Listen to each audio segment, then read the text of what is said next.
નીરવ, આજે આપણી આ છેલ્લી મુલાકાત છે. આજ પછી આપણે ક્યારેય નહીં મળીએ. Nice joke. આ તારો મજાક છે ને? ક્યારેક મારો જીવ લઈ લેશે. અરે હું મજાક નથી કરતી, હું સિરિયસ છું. સિરિયસ?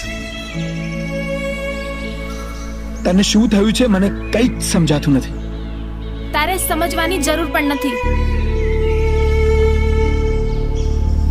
પણ અચાનક શું થયું? આપણે તો સાથે જીવવાના અને મરવાના વચનો આપેલા હતા ને? હા, દીધા હતા, પણ એ સમય કંઈક અલગ હતો અને અત્યારે પોઝિશન કંઈક અલગ છે. આજ પછી મને મળવાની કોશિશ પણ ના કરતો.